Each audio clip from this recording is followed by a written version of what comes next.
Umependana kama nyama choma. I can't let you, won't let you, not let you go.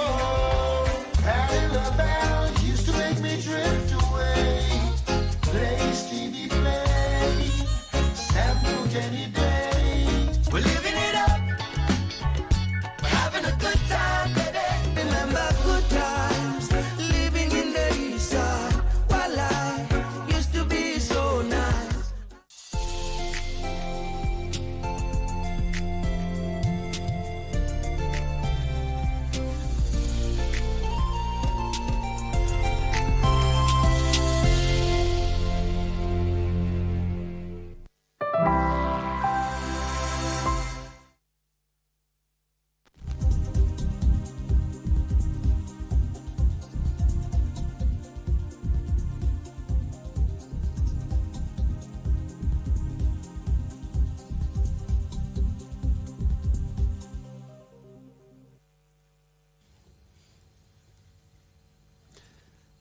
Ten 23. Indeed, it's a good morning right here from the capital, Nairobi.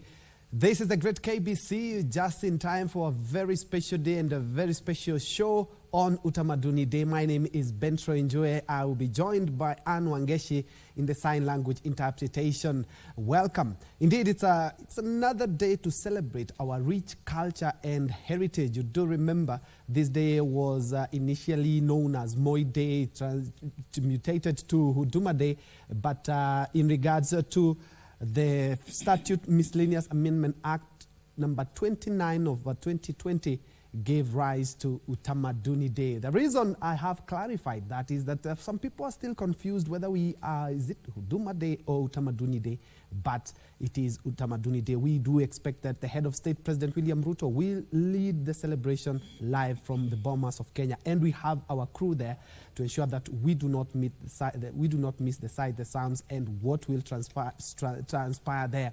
I happened yesterday evening to pass by the Bomas of Kenya. It was a hive of activities, and actually it is going to be one of the best Utamaduni Day we have celebrated. And not only that, we are not only in Bomas, we are in various parts of the country to celebrate this day, and also reminding you that the Turkana Cultural Festival, you do remember we had the Samburu one, now we have the Turkana one that is expected to kick off from the 12th to the 14th of this month. And our very own Nancy Okware is keeping tabs with what is happening there in Lodwar. Indeed, you can weigh in on this conversation, even tell us where you are watching us from on all our social media platforms. We are live. Allow me to, first of all, cross over to Lodwar before I introduce my panelist, where Nancy Okware informs me that even in Lodwar, they are just doing the final touches for the Turkana Festival that we're expecting in the next 2 days. Let's first of all cross over to the great county of Turkana to have a feel of what they are celebrating today in Utamaduni Day as we prepare for the Turkana Cultural Festival. Let's cross over to Lodwar.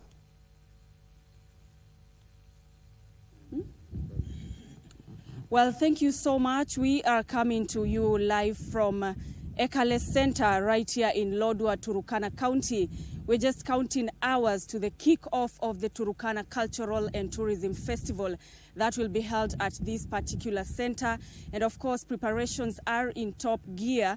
Everything is set for the festival that will be kicking off tomorrow with a race that will be for the people that are, the wheelchair race that will be taking place here. It will be a precursor to the event that will be taking place here. And of course, we've been speaking to a number of dignitaries from Turkana County just to understand how the preparations are going on, and of course, how the situation is like right here at Ekale Center and the significance of this particular occasion. And right now, I'm joined by Amoni Triza, who is the Chief Officer for Matters Tourism, Culture and Heritage in Turkana County. Thank you for speaking to us. You are live on KBC Channel 1. And as we start talking about the cultural aspect of Turkana County, perhaps let's understand about the background here. What is happening at the manyatas that are behind us? Thank you. My name is Amoni Arustriza. I'm the Chief Officer in charge of Tourism, Culture and Heritage, Turkana County Government. Since the promulgation of the 2010 Constitution, which ushered in immense and far-reaching changes in our governance structures, it brought government closer to the people, with county government dispensing both political and economic resources to the grassroots. So we have experienced tremendous development in terms of opening up of regions which have been marginalized for many decades, provisions of healthcare unit, provisions of clean water. So the manyatas are behind here. These are Turkana kraals. So it's a representations of different clans of Turkana. You can just see behind us, there is Nibilai, there is Nkamatak, there is Bochoros, there is Kwatela. So it's a representations of the kraals and also the clans in Turkana County. So during the festival, there will be various exhibitions that will be undergoing in the kraals and also in the traditional manyatas, where different clans will be showcasing the different aspects of culture according to their clan category. So I want to take this opportunity just to give a brief on Turkana County fact sheet. So in terms of accommodation, we have a variety of apartments or hotel or resorts. So if you want to do short stay, you can do A&B, or you can do a short stay apartment.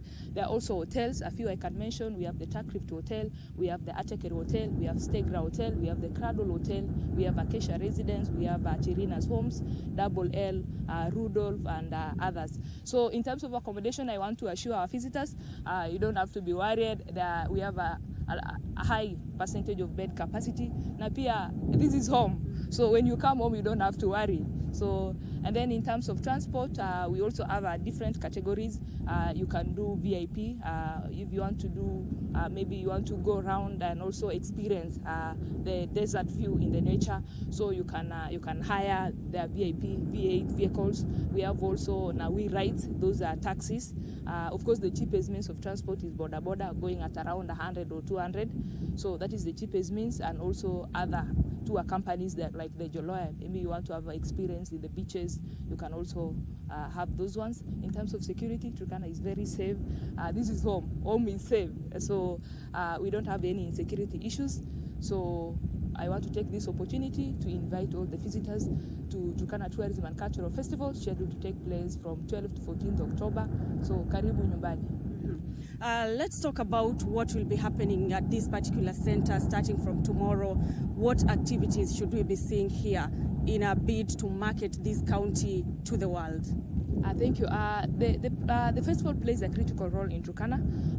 It provides a platform, especially to market Turkana, to open up the tourism sector and also trade to international borders and also to the international world or the international platform. It also provides a platform. The festival, if you read through the theme of the festival, is celebrating our culture and heritage, to promote tourism, peaceful coexistence, and also to celebrate the inclusive development that we have experienced as a result of great partnership that we have had with the national government and also with development partners in Turkana County.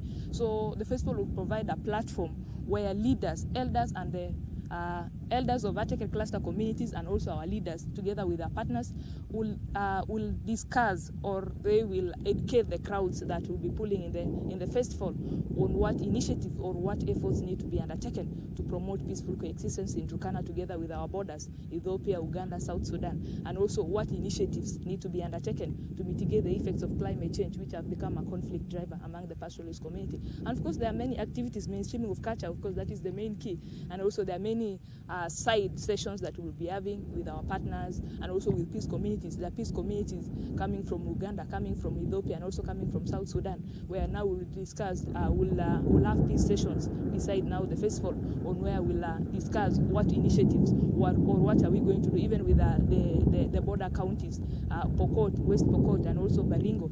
So there will be peace sessions where our leaders, elders, and also partners will be discussing on the need for peaceful coexistence between Turkana County and our international borders and also the sub-counties.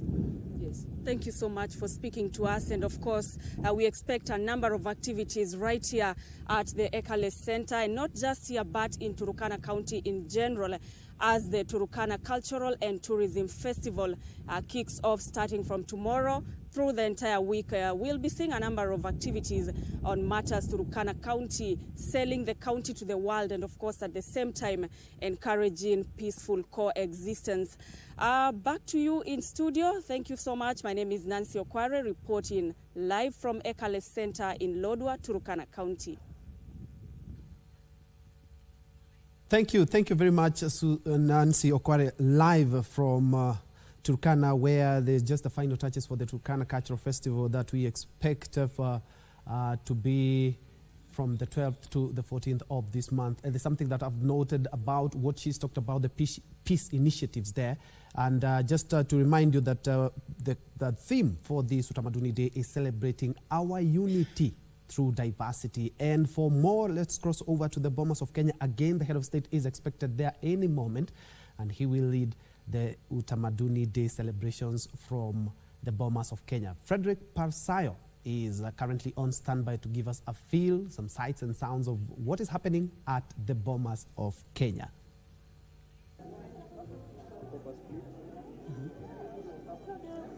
Well, a very good morning to you. Like you've said, we're coming live to you from Bomas of Kenya, where Kenyans of different walks of life, drawn from different counties, are congregating here to mark this year's edition of Utamaduni Day. It should be noted that this year's theme is all about celebrating our unity through diversity. Maybe I might request my colleague to pan to the better left side of this place for our viewers to have a better understanding. These are just but some of the congregants who are drawn from coast, and they are here to showcase the cultural diversity and cultural practices and beliefs of the people from coast. And they've also interacted with people from Rift Valley. However, right now they have gone back to their villages after having their refreshments. But we shall talk to them later. But this year's celebration is all about public engagement, street fairs, and food festivals. So that is what we expect from this year's edition of Utamaduni. Something worth noting to our viewers, this day was formerly known as Moi Day before it was scrapped in 2010 following the promulgation of the Constitution. Flash forward 10 years later, it was reinstated as Huduma Day. Then it has now been changed to Utamaduni Day. So this is just but an ink drop in a notion of what our viewers, wherever they are, either traveling at their homes or even at their workplaces, of what they expect to unfold in this year's Utamaduni edition. It will later on be braced by the First Lady, because we've gotten intel that the head of state might not be there. However, this is just but an ink drop of a notion of what our viewers expect to get as far as Utamaduni is concerned. But Kenyans of all different walks of life, the one who are culture enthusiasts and others are tourists, they have come to witness this historic day. So back to you, Ben Troy. We shall give you subsequent updates in case of any developments. Thank you, Frederick Parsayo, live from the Bomas of Kenya, and he is indeed celebrating his culture. As you can see, he has one of the shows wrapped around his shoulders, celebrating his culture. But he's not the only one there. We also have Kamche Menza, who is still at the other end of the Bomas of Kenya. Let's find out what is happening there. All right, as we wait for... All right. All right, as we await Kamche to get that feed, today we will also be discussing that in regards to that. And also, Frederick Parsayo has just mentioned some of the things that we do expect, the key highlights that we expect in this day as announced by the Principal Secretary for State in the Ministry of Culture and Heritage. Remember, all the celebrations will be celebrated in all the constituencies in the country, and the key highlight will be the president's speech later on at the Bomas of Kenya. Public engagement, food festivals, cultural performances, cultural exhibitions, not to mention that the crafts that our young men and women have been doing, some of the things that will be showcased in various parts of the country, Bomas not an exception. Other than that, we'll be having also the Indigenous Seed and Food Culture Harvest Fair, which is falling squarely at the National Museums of Kenya, and we'll also be having a taste of what is happening there. Other than that, we'll still also be crossing over to Kisumu, where our crew is lining up the events that are supposed to be taking place there, as we also await for the president at the Bomas of Kenya. Kamche Menza, if I can get you now.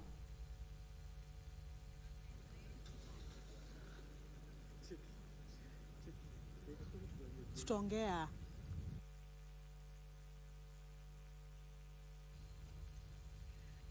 All right. We are having some technical hitches there, but we will be crossing over to the Bomas. Kamche Menza is there as well, and also Giverson Maina is there to just give you a 360-degree view of how we expect the Utamaduni Day celebrations to be. But as we wait for that feed, allow me now to first of all introduce my panelists this morning. Beginning from my immediate left, we have Dr. Churchill Saoke. Dr. Churchill Saoke is a leadership and governance expert and also a lecturer at the Jomo Kenyatta University of Agriculture and Technology. And just next to him, we have Leonard Chumo. Leonard Chumo is Executive Director of Early Start Africa. Gentlemen, karibuni sana. Asante. And Doc, it's been a while. It's been a while. Yeah, sure. Happy Utamaduni Day. Happy Utamaduni Day too. You're celebrating Utamaduni? Yes. I haven't seen anything on the clothing. The memo came late. Oh, the memo came late. But we are expecting a lot of activities. And looking at the theme for this year, it resonates with what is happening in the country right now. Yeah. Celebrating our unity through diversity. Yeah. Kindly mention on that. Yeah, I think it's, yes, it's, first of all, I want to take this opportunity just to wish Kenyans a happy Utamaduni Day. It's really a day that, you know, it resonates very well with Kenya and, you know, even the status as is now, the issues around just celebrating our diversity and the fact that in as much as we are a multi-ethnic community and multicultural community, that is one thing that can be enriched for the purposes of lifting the glory of the nation. And I think in selecting that theme to be unity and diversity, we seek to look at the intertwinedness of our country in a way that how can we use it to beautify our nation. When you look at any beautiful dress or any beautiful decoration, it will always be one that consists of several colors mixed together, intertwined nicely, well thought out to create a very beautiful design. And I think that is the spirit of having diversity in a country, seeing how we can make them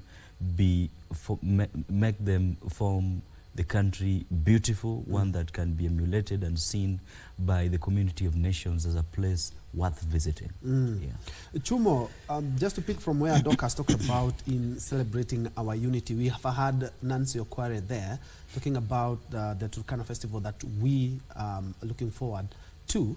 And something that she has talked about and I'm able to note is that there are peace initiatives from some of the events that we expect from the Turkana Cultural Festival. That's also resonates very well with the theme for this year, Utamaduni. Looking at Turkana, we have issues in Turkana, West Pokot, Baringo. Those are three counties that we've had a lot of issues when it comes to unity and diversity in the recent past. I would like you to mention on that. Thank you, Ben, and happy Utamaduni Day to our viewers.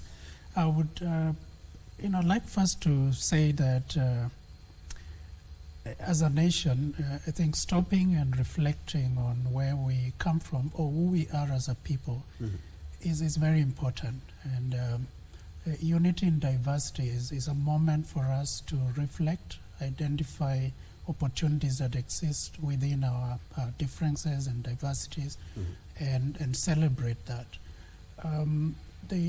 Our friends in Lodwar, Turkana and neighboring counties, have gone through quite a bit in the last decade or so.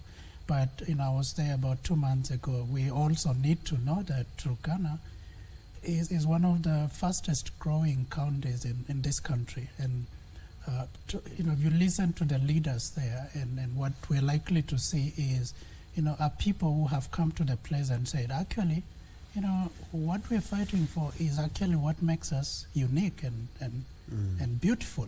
And I think as a nation, we need to look at that, and this will be opportunity for the people from that region to congregate and look back and say, we came this far because we are a people who are unique, and how can we use that as a stepping stone to embrace a better future, progressive county and region. So I'm very delighted and happy that we have celebrations like that. And Turkana needs to be really commended for persistently and consistently reinforcing what is good from this region.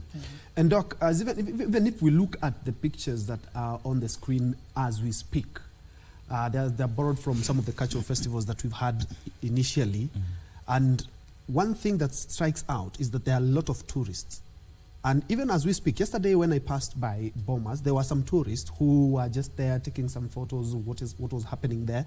And they said, indeed, tomorrow, that is today, they will be at the Bomas of Kenya. This is a very good this is a very good opportunity for us to do some tourism as well.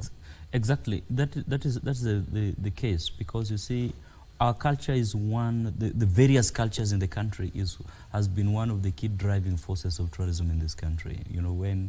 When you look at our tourists coming from abroad, one of the things they will always want to go see, apart from the animals, are the cultures of the Maasai, the cultures of the Turkanas and all these other communities that have been able to maintain their culture. So it is really an attractive or an attraction activity that will accelerate our tourism. And I think that being that tourism is one of the key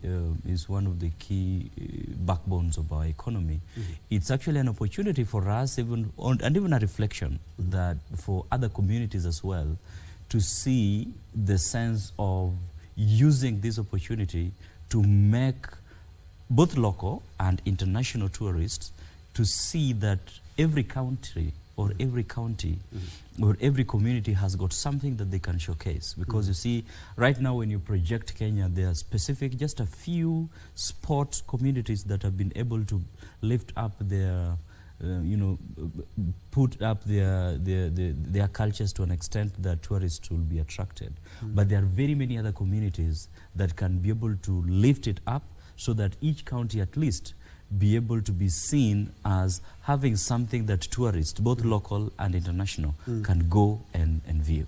All right, let's first of all cross over to the Bomas now. I believe we have the feed from Bomas. Let's first of all hear from Kamche Menza, who has been keeping tabs with what has been happening there since early morning. Over to you, Kamche.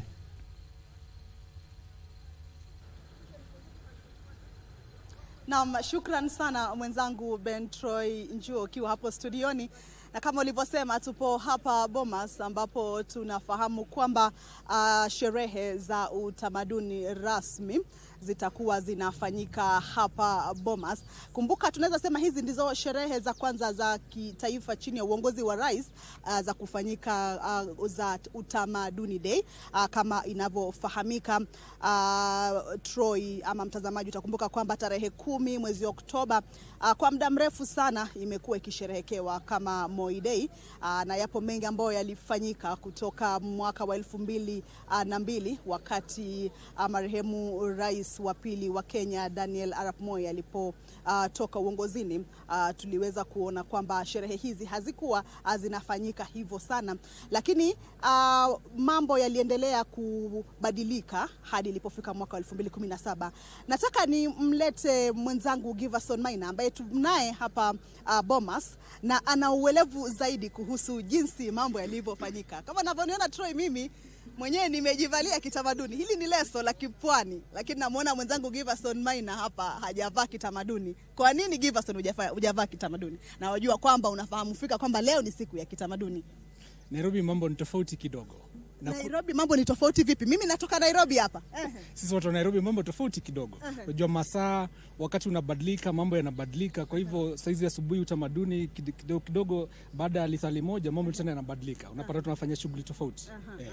Lakini mbali na hayo, if I can switch to the English language, many Kenyans still look like they are confused between, is today supposed to be a Huduma Day, or is it supposed to be Utamaduni? So there's that a bit of confusion there by so many Kenyans, because of maybe of lack of keenness, or maybe the information is not clear, maybe from the side of the government. But this is what happened.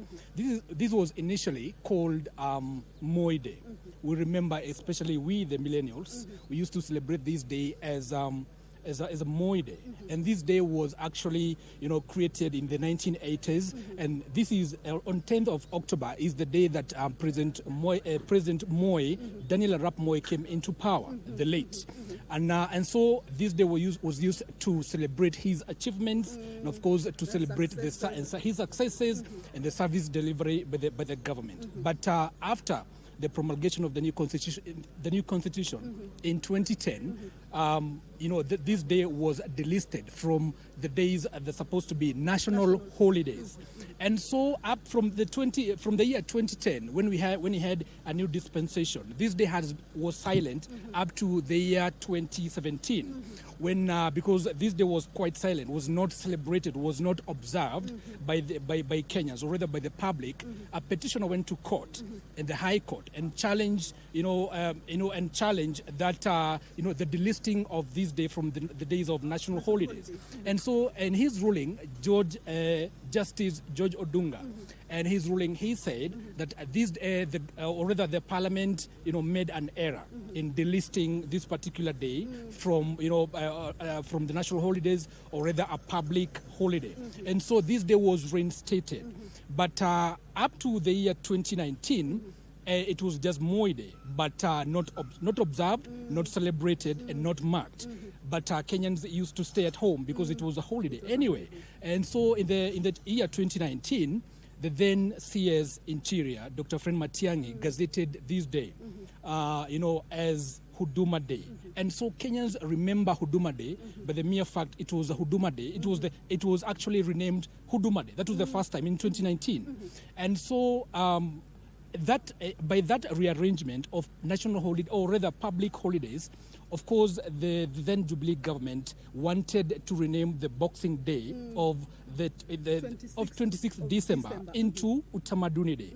But the mere fact that the Boxing Day is an international holiday marked worldwide, it was difficult. It was actually impossible to name Boxing Day as Utamaduni Day. And so they reverted. And so this Huduma Day, which is actually today, it was after just 1 year, in the year 2020, it was changed again by the Jubilee government, or rather maybe by the CS Interior, Fred Matiang'i, and so it was renamed to Utamaduni Day. And so today we have Utamaduni Day and not Huduma Day. And so in Kenya, we don't have a public holiday called Huduma Day. Nothing of that. Na wala hakuna tena pia Moi Day, tuna utamaduni sasa. Ndivyo hivyo kabisa. And so today, as we continue, we do not have Huduma Day, and so today we have Utamaduni Day. This day is supposed to mark, or rather to celebrate the service, Kenyans service, and of course the diverse, and of course the volunteerism by hiyo ni kwa sababu kama ingekuwa ni Huduma Day, sivyo? And ndivyo hivyo. So this Huduma Day went. And so we have this today, Utamaduni Day. But then after 10 days, what was supposed to be called Kenyatta Day, it was renamed after the promulgation of the new constitution. It is now Mashujaa Day. Yes. Ni sawa, ametueleza vizuri kabisa mwenzangu Giverson Maina, na nikikueleza tu kidogo ni kwamba tumekuwa tukiona kwamba tarehe 10 ya mwezi wa Oktoba kuwa ni siku ambayo wengi wetu badala ya kwenda makazini tulikuwa tunakaa nyumbani, ingawaje hakuja kuwa na zile sherehe. Hiyo ni baada ya rais mwenda zake Daniel Moi kutoka uongozini, lakini kama alivyotueleza ni kwamba baada ya mwaka wa 2017 mabadiliko yakafanyika, hadi sasa mwaka 2020 ikasemekana kwamba tarehe 10 Oktoba itakuwa ni siku ya Utamaduni Day. Lakini sherehe pia hatukuona sherehe zikiwa zinachangamkiwa hivyo sana. Unaweza kubaliana na mimi kwamba leo tunasema ndio sherehe rasmi chini ya uongozi wa rais kufanyika kama Utamaduni Day. Giverson. That is actually correct. This is the first day, of this particular day. We are having the first celebration, the first national celebrations, because I understand that this day is being celebrated, across various counties. And today, the First Lady is coming here as a chief guest, and of course, we understand also the head of public service, and the chief of staff of the State House is also coming, Felix Koske. Also understand the PS, Umir Bashir is also coming, and also understand the CS, the CS public service, one Moses Kuria is also supposed to come. So this is a national celebration today, the first day. I also remember during even the last regime, or maybe the last administration of Jubilee government, this day was not very active. Actually, it was not celebrated. People just used to stay at home. That is what used to happen. Na kama alivyosema pia tunawatarajia ama tumeona hapa nilipo ni mahali ambapo ni lango kuu rasmi la wale wa viongozi mbalimbali ambao wanafaa kufika kuweza kusherehekea pamoja na Wakenya wengine ambao wamefika hapa katika ukumbi wa Bomas. Tumeona mabalozi kama hesabu yangu itakuwa haijakoseka 12 kufikia sasa. Tumewaona wameweza kufika hapa. Tumeona ubalozi wa Ufaransa, tumeona ubalozi wa Morocco na baadhi ya mabalozi kutoka mataifa mbalimbali 12 wameshafika hapa, na imani kwamba kuna wengine ambao wameingia katika kipindi hiki ambacho nilikuwa nazungumza na mwenzangu Giverson hapa kukueleza ni yapi ambao amefanyika. Vile vile usahau pia wapo mawaziri kadhaa kando na waziri Moses Kuria. Kuna wengine ambao tunaelewa kwamba watakuwa wanaweza kufika hapa. Kwa hivyo hapa Bomas ndicho kitovu cha sherehe hizi za kitaifa. Lakini nikizungumza tu zaidi kuhusu siku hii ya utamaduni, utamaduni haujaachwa. Tunaweza sema kwamba mwacha mila ni mtumwa. Tumeona jamii nyingi hazijaacha utamaduni wao. Unaweza kumbuka kwamba tunavyoongea siku kama ngapi 2 zilizopita, Jumapili ndio ilikuwa mwisho wa ule utamaduni wa Camel Derby kule Samburu. Utamaduni ambao wale wa Samburu ama jamii ya wa Samburu imeweza kuizingatia ndani ya muda wa zaidi ya miaka 30. Hasa ni aina zile za utamaduni ambazo tumeweza kuona ikifanyika ama ukizingatiwa. Wasamburu hawajaacha mila. Wanasema mila ni utumwa, lakini kuna mila zingine ambazo unaweza acha, lakini utamaduni sijui kama tutafanyaje.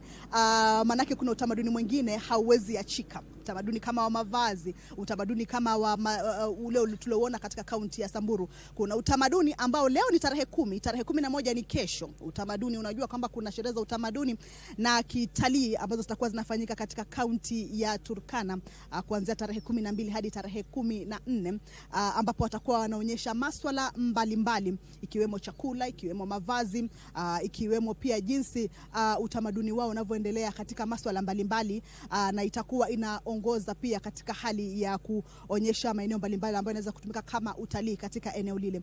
Kwa hivyo kama jamii yenu imeacha utalii, imeacha utamaduni, Troy ama mtazamaji, sijui kama itakuwa mnafanya nini siku kama hii ya leo ya utamaduni day. Itabidi jamii nyingi zirudie tamaduni zao. Sisi kwetu kama saizi ukienda utakuta wanawake ama kama kutafanywa sherehe kama zitaandaliwa pale kwetu Kilifi, kwamba tunatarajia kwamba watu wako wamevaa mahando. Ile mahando ni zile skati fupi fupi ambazo zimetengenezwa tu na uzi, na huku juu tumejifunika tu kidogo. Sasa hayo ndio yatakuwa ni mavazi. Pia chini tutakuwa tumevaa kama ni shanga. Lakini hapa nilipo mwenzangu Parsayo alikuwa upande ambapo wengi wa wenyeji wa jamii mbalimbali wameweza kufika hapa katika ukumbi wa Bomas kuweza kuonyesha tamaduni zao tofauti tofauti. Iwapo nitaruhusiwa tu kidogo, nitaweza kutembea maeneo hayo nione hasa ni nini hasa kitakuwa kinafanyika katika maeneo ama hata ni jamii zipi. Lakini hapa nilipo ni eneo tu maalum ambapo ndio lango kuu la wageni waheshimiwa wanaoingia, na vile vile mabalozi mbalimbali kama nilivyokuwa nimekuelezea wanaingia. Lakini baadaye tu nitaweza kwenda kufika kule.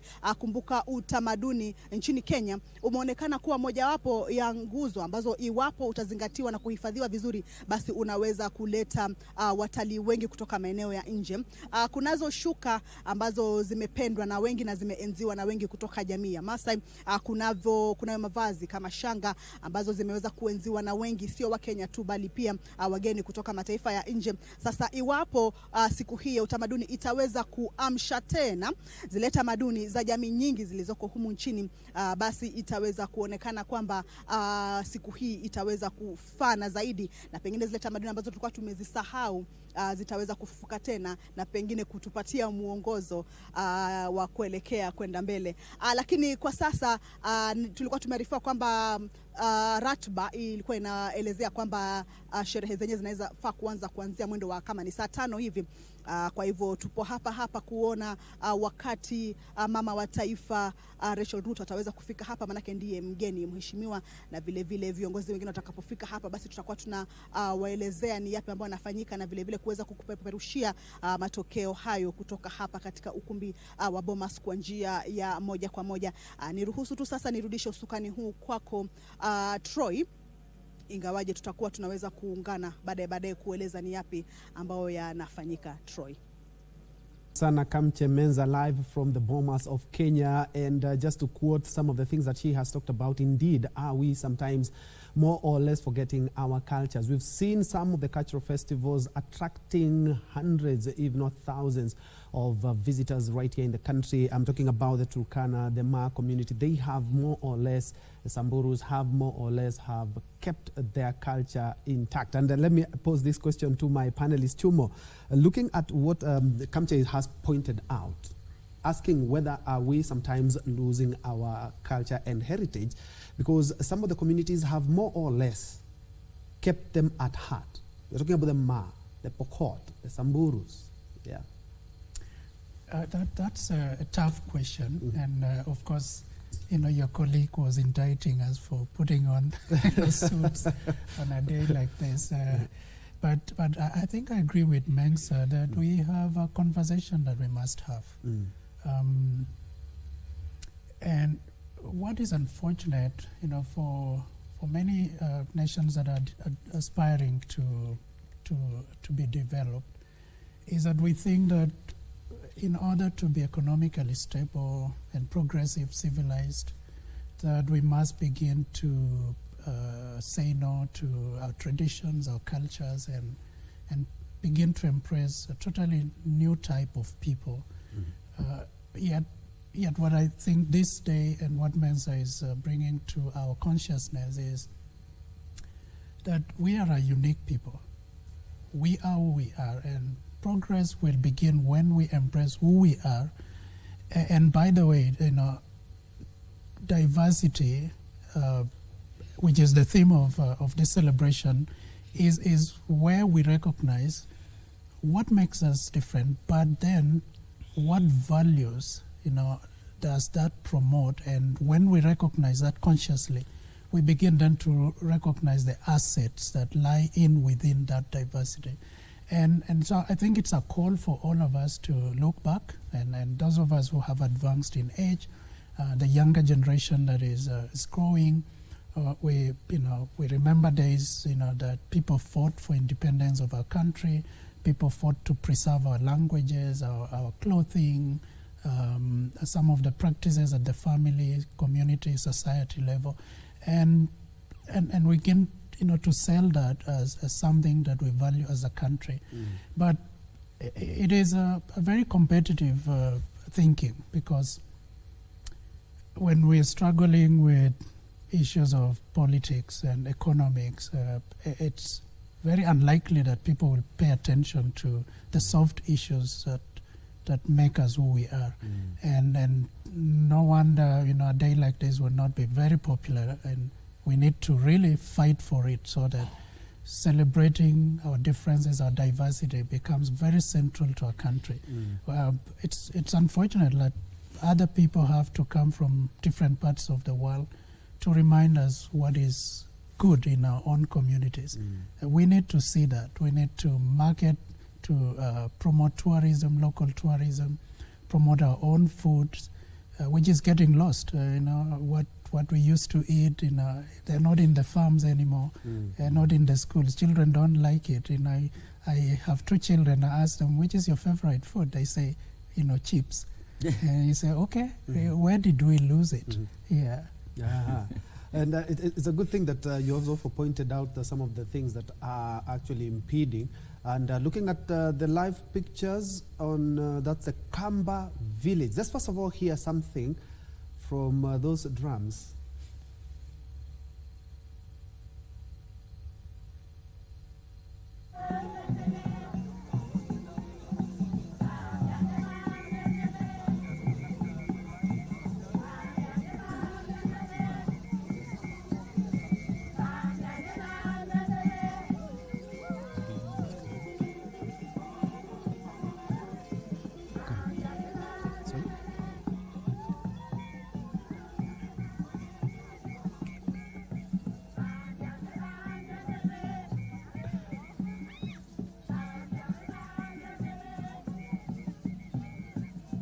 And that is some of the activities that are currently at the Bomas of Kenya. That's the Kamba village. And as you can see, they have donned their traditional attires, the drums themselves, and also the hats, just trying to paint the picture of them trying to preserve their culture and reminding Kenyans of the essence of us preserving and also remembering all our cultures. Remember, these events are taking place not only in counties, as the PS said, that will be taking place in all the constituencies in the country, just celebrating what we enjoy as a country in our culture, and based on the theme of the year, celebrating our unity. Because if you look at the 47 counties and the over 44 tribes that we have in the country, we have lived, at least we can say we've lived harmoniously, apart from a few instances here and there. But that is what makes us a country. And as you can see, also tourists are thronging there just to have a feel of our own culture that we are celebrating today through diversity, as the theme encourages us to do. And also, of course, as I told you, we will also be crossing over to Kisumu. And not only that, we'll also be exploiting some of the villages there at the Bomas of Kenya, because there are quite many, and also the paraphernalia that some of them used back in the day. Yesterday I saw some of the spears that were used during the fight for the independence, and something quite emotive to Kenyans, the delicacies. As the government said, it is also a day to celebrate our diverse cuisines in the country. And based on the current hard economic and harsh times, that I think we still need to do that. And of course, Doc, you can rope in on that. 12 months ago, we were celebrating the same day. And the economy had taken a downturn. Back then, things are not quite good as we expected 2-3 years ago. Could this dampen that? Because we are also celebrating our own delicacies, and a number of Kenyans cannot even be able to put 3 meals in a day. Well, I think, well, first it's so interesting to see that these are Kamba dance. I mean, the Kamba dance that is known is the other one. Where people do vigorous leg shaking.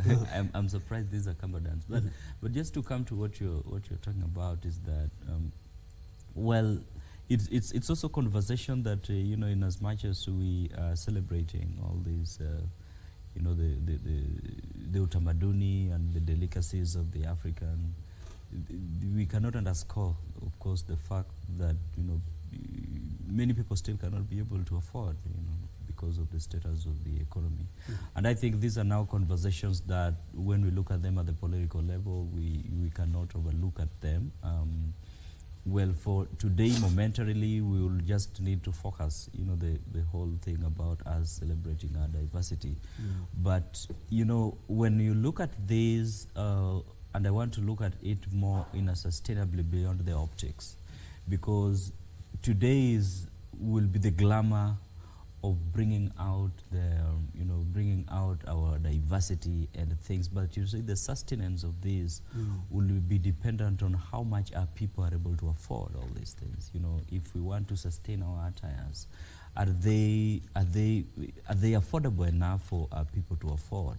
You know, if we want to sustain people eating the traditional foods and not getting to the fast foods, are they affordable enough? And if we want to have people, even the local communities, adopting local tourism and being part and parcel of the local tourists, are they able to afford this? So the affordability question is one thing that I think at the fiscal level and at the national policy level, are things that, conversations that need to move forward if we want to sustain the whole concept of our diversity.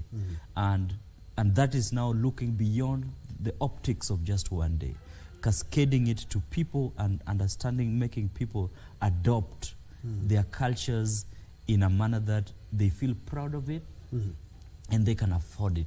So that is something that is very important for sustainability of us readopting our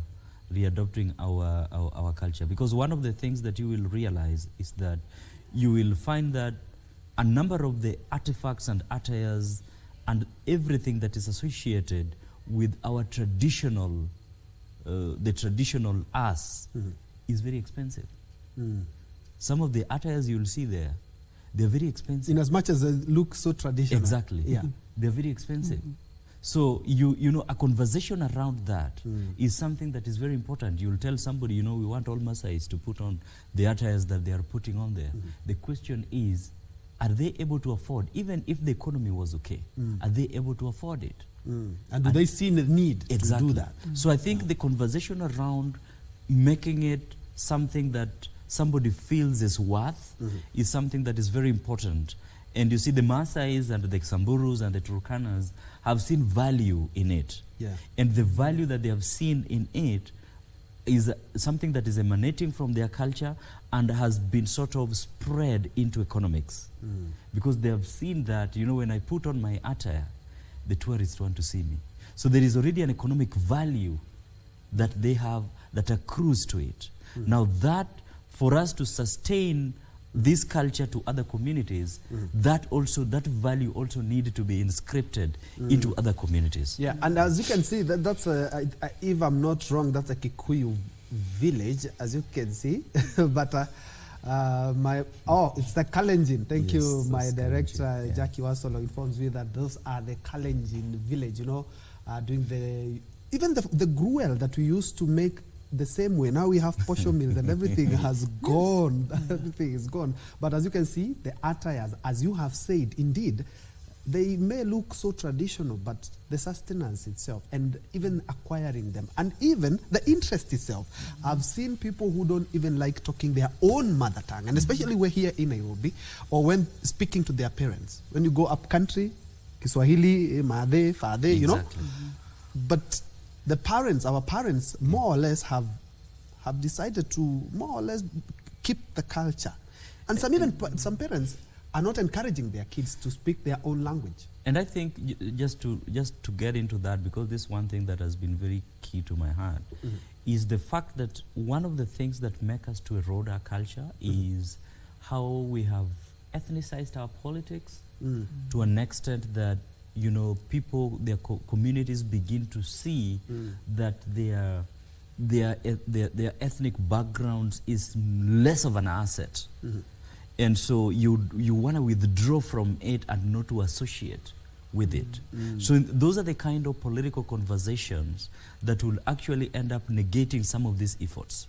Because then you'll have your child, you give birth to your child, but you don't want him to associate with where you're coming from, because the way in which where you're coming from is perceived. All right. And for the benefit of our viewers as well, let's first of all listen to some of the sights and sounds from the Bomas of Kenya.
Live pictures from the Bomas of Kenya, and I've been informed by director, and also Chumo will assist us here from the Kalenjin community. And even without hearing the words exactly what they are saying, from what they are doing, is more or less this song is sung when people are doing some work. You can see the women there grinding flour.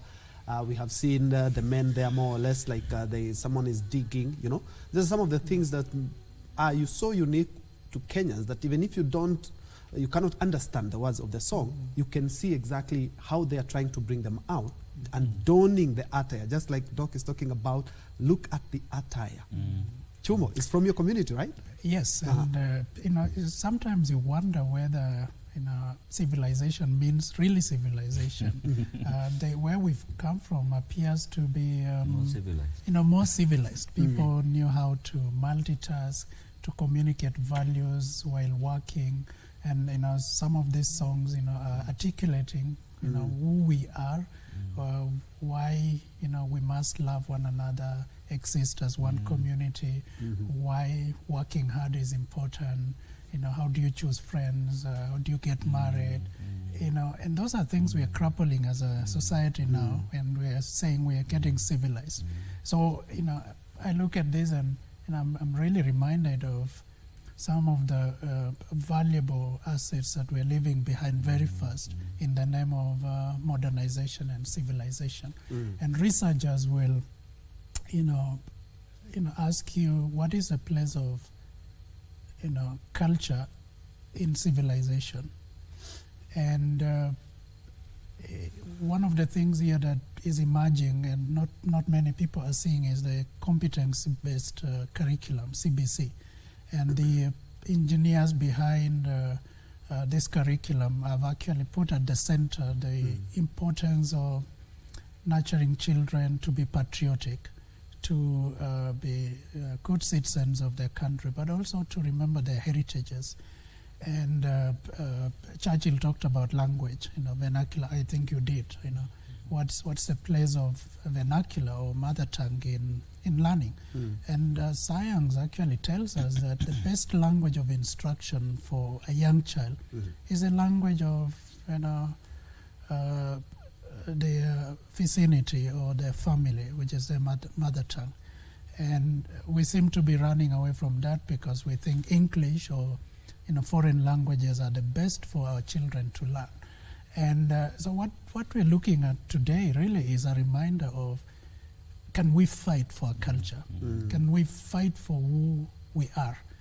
Can we progress as a society while embracing the identities and the diversities that we have? So for me, those are central. And what we're seeing here is what should make us proud. I'm not saying that we would spend the whole day, dancing around and doing what we see, but policymakers, architects of our laws and so on, needs to find a home for this, storage of this memory that is fast getting lost in our museums, national holidays like this, curriculum in education, the way we design our cities, must inculcate some of these values so that they are all around us. Yeah. And Doc, I'll pick from where Chumo has talked about in regards to what we are doing either as an education system or what we are doing at home as parents, because children learn both at school and at home. I do remember when growing up, in 1989 actually, in school, I learned a song that I still remember to this day, and it's not from my community. Lero, kigerera ni lero, kigerera ni lero. Something like that. And it is not from my community, and you've seen it's more than 35 years we're talking about, and I still have that. Does our education system allow that? When we come back, we will be talking about that. Let's first of all take a quick break as we celebrate our Utamaduni Day, our culture, our rich culture and heritage.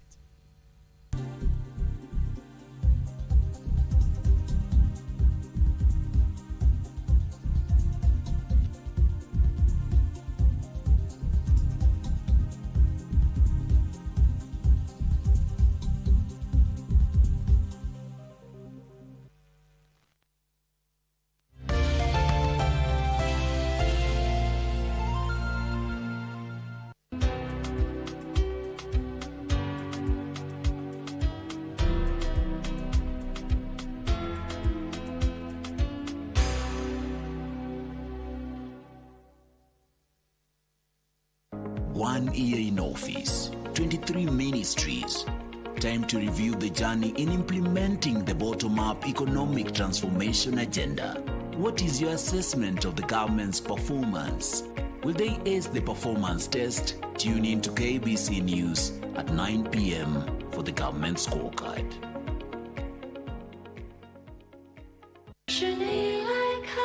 I like expensive bags.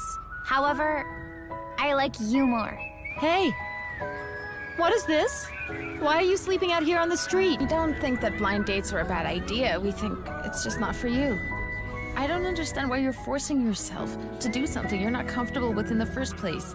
You have a high income. You've always been unmarried and single. Among our female candidates, you're the hardest one yet.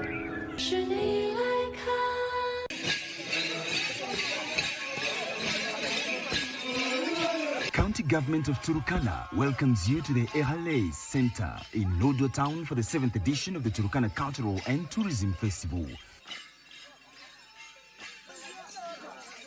From 12th to the 14th of October 2023. Come, experience the origin of mankind with its unmatched beauty, from the beaches of Lake Turkana to the oil wells of Lokichar. Live on Channel 1, Radio Taifa and KBC Turkana Service.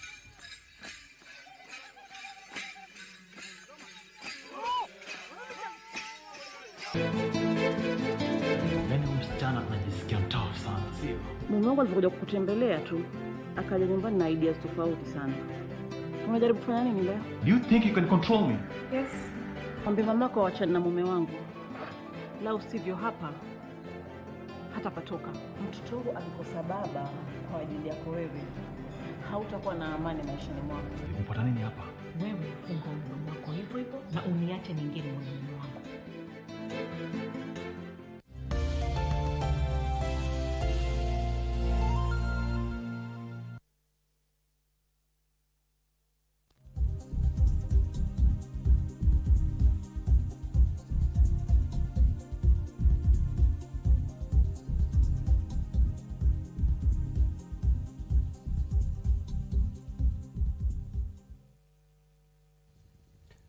Welcome back to this special edition of News Check as we celebrate Utamaduni Day with the key highlights happening at the Bomas of Kenya. As you've seen, we are also keeping tabs with how communities there are trying to preserve their culture and also how people are appreciating them. Of course, we have seen even tourists thronging in at the Bomas of Kenya. I'm joined by Dr. Churchill Saoke, who is a governance expert and also a lecturer at the Jomo Kenyatta University of Agriculture and Technology.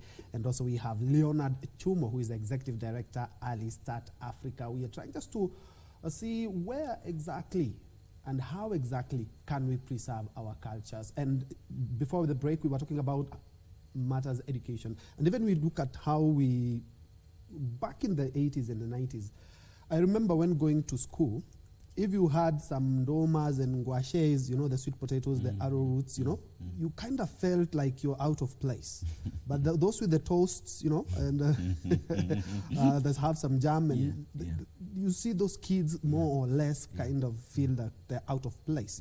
But look at how times have changed. A loaf of bread you cannot even compare with just one arrowroot or one sweet potatoes. People are now going back to that. And away from that, looking at how we are singing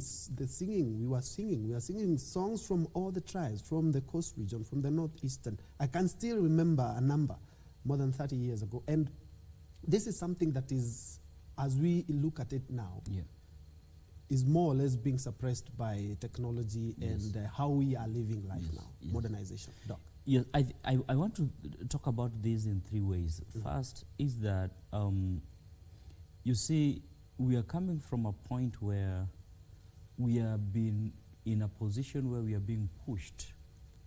We are being pushed into adoption of modernization, adoption of foreign cultures. And you know, this is something that we cannot say it's bad, but we need to look at it on a more strategic, in terms of strategic diplomacy. Every country wants to rule. It wants to have control within the spheres of the community of nations. And there are countries that had sat down and thought that the best way to influence the nations is to ensure that we infuse our culture and our language into foreign cultures. So they thought through it so nicely. And I think we are realizing, and we are realizing too late, when we already, our cultures have been broken down. We have already begun seeing our cultures as primitive. We were made to see that. And now is when we are realizing that that was wrong. And now we are coming back. And the earlier we come, faster the better, because the push is still more. Secondly, you know, the level with which this push came with was very prestigious. And as you have alluded to, it came with a perception that when you adopt a given lifestyle, when you adopt a given language, when you adopt a given way of doing things, you are considered elitist, well-educated, exposed, and affluent. Like pizzas. Exactly. So we adopted that to get that identity. In the long run, we demonized our cultures and our delicacies and everything because we felt they were backward. Then as time progressed, we realized that this was wrong. The more we were getting into this modernization, the more we were getting into problems, issues of diseases that we are getting with some of these new foods. And we are realizing that the foods that we were eating, our medicinal herbs, were way healthier for us. So this is what we are now realizing. And you are now, as we realize this, the bad news is that we are realizing at a point when we had stopped adopting, we had stopped even, cultivating the traditional crops.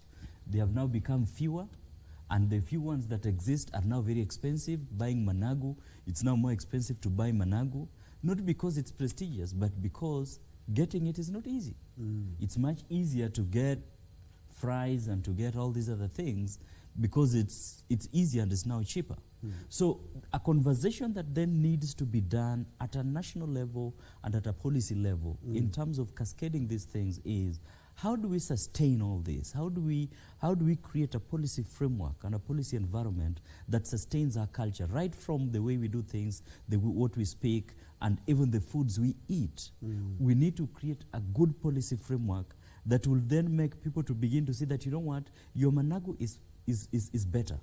So we create a good ground for you to cultivate it so that it becomes more in the market, and when it comes more in the market, then people can adopt it. So I think that's a conversation that really needs to be done, and in terms of cascading all this, and that even goes even on the issues that Leonard raised about even how do we do our architectures.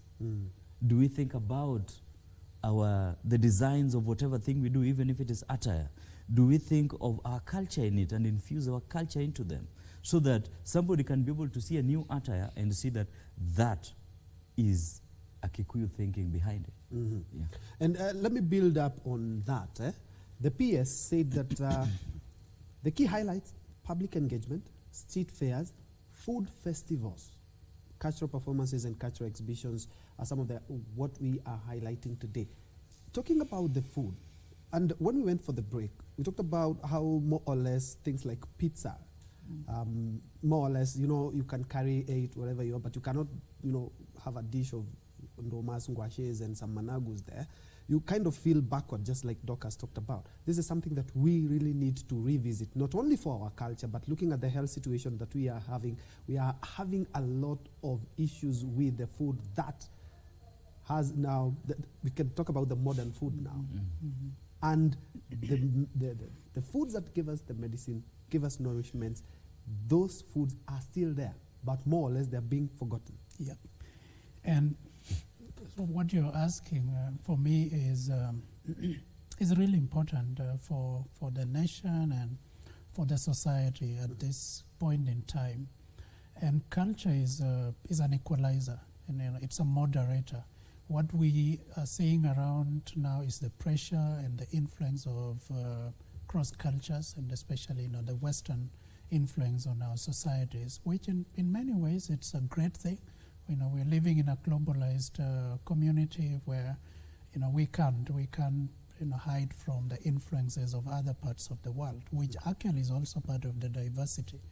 But people that are conscious enough to model their behaviors and practices fully informed by their identity, what makes them different and beautiful, is the highest form of civilization. And when our children want to carry to school sausages and pizzas and fries and so on, often it is because of peer pressure, both for the children or for the families. Where we want to live is largely not where comfort is, but it is where we fit in and make a name out of that. But that could actually be the negative civilization. Actually, we see pollution. We see congestion in different specific neighborhoods. And if you study the trends, it's because of the sudden undue pressure just to fit in. So Utamaduni for me is really a high call to find a place for what is really meaningful but hasn't gotten the attention. And there is economic opportunities in our cultures, apart from tourism and food. Some of us are looking for hotels to get that mursik, managu, mokimo. It's shameful these days you don't even find mokimo in most hotels, and you don't find it. So it is an opportunity for businesses out there to re-engineer hospitality and say, yeah, there are people outside like Leonard and Churchill and yourself who would actually like to eat this, because it's not just filling your stomach, you're also feeding your soul. You're feeding, and it's nostalgic. When you play these songs for those of us who are advancing in age a bit, it's more than just a day. It's more than an event. It's a renaissance of some sort. We're remembering the days of Moi. I didn't quite live Kenyatta's time, Jomo Kenyatta's time. Moi, I long to shake his hand, and my desire to dress in a certain way was largely informed by those days, and the songs we used to sing then in schools, what people remember about the milk and things like that. And we did not know who is a Maasai, Kikuyu. We were just a community, a people that loved each other, but we had differences. Just the way there are differences between one household and the other, there are differences across tribes and ethnicities. So it's a wake-up call. Let's find place for our culture, for our diversity. And I will also emphasize that we need to document our museums and our other places of cultural heritage. Happy for Uhuru Gardens, what has happened in places in Turkana, the home of mankind. We need to begin to document and preserve very intentionally. And when I talked about designing our cities, people that sit in the city halls and state houses and offices here need to think. Thinking culture is not the lowest level of civilization. It is the highest. Countries that have excelled, think about Rome in Italy and even Hawaii in the United States, Puerto Rico and Panama, the canal and so on. And tourists flock there, not just to see, but also to learn what went into this, in Egypt, the pyramids of Egypt and so on. But it's also a question of what we want to leave for the next generation. Would they have anything, like me to remember the days of Moi, what used to be good? Churchill is talking about the things, and you talked about, songs that we sang. What do we have to hand over to the next generation in terms of culture? Dress codes, spaces for play for children, design, architecture. And I challenge engineering institutions to begin valuing designs and architecture that communicate values, communicate who we are, designing this high-rise building. And it's a shame that everybody is building just same houses. They're just tall, rectangular houses with windows and glass. What happened to the ingenuity of thinking beyond? Let those communicate. The best building around the world communicate something. They're not just houses for people to live in. They communicate messages that would outlive us. Churchill, not this Churchill, Winston Churchill, said we build buildings and then they build us once we build them. So we have culture that we cherish, and then that culture builds who we are. And still, I'll pick from there. Chumo has brought about a very interesting point on how we preserve our culture, because more or less we are doing it as an obligation. We should be doing it as something that we are also enjoying. A practical example is the languages that we have. We have over 44 languages in the country. And even a more practical example is, at least I was able to be with my grandmom for she lived for almost 100 years. And the language that she speaks, and compare it to the one that I speak, they're quite different. My mom speaks better Embu than I do, and I speak better Embu than my kids. So you can see there's a big gap of less than 100 years. How can we preserve not only our culture and heritage, but also our languages, because they define us as well? Yes, I think that's a very genuine and reasonable question. Because, the first thing, once we have realized that there is value in us knowing these cultures and knowing these languages and preserving it, is what deliberate steps can we make? And one of the things that we can do is what you have alluded to very, very well. Sometimes when, for example, parents, and this will take the very deliberate step by parents to help achieve this, because these are not things that government can do. At the family unit, it will take very deliberate decisions by parents to help the children inculcate some of these things. And if there are norms or there are languages that you do not understand, occasionally during holidays, have children go to the village and let them spend time there with your grandparents if they are there, or their step brothers and sisters. As they play there, talking their local languages, they will learn a lot out of that. And I think sometimes the environment in cities is not good enough for them to learn as much because of the way we are ethnically, some are ethnically, intermarried. Maybe within the environments there are also multiplicity of different ethnic groups. So it becomes very difficult to teach them to learn your particular language in that sphere. But when you take them into the rural areas, they are able to learn the cultures, they are able to learn the languages and things like that. Yes, and we'll still revisit that language factor because we have seen an issue where parents can speak their mother tongue, but their kids cannot. And there are situations where I can hear, but I cannot speak. We need to correct this. But we still keeping tabs with Matters, Culture, and Utamaduni Day. And you do remember that Turkana Cultural Festival is just around the corner. And we have a whole crew there, Irene Chuma Odim, and also the Aziz Hashim, live from Turkana. Kindly bring us up to speed with what is happening there in regards to Utamaduni Day and also in the run-up to the Turkana Cultural Festivals. Mchuma?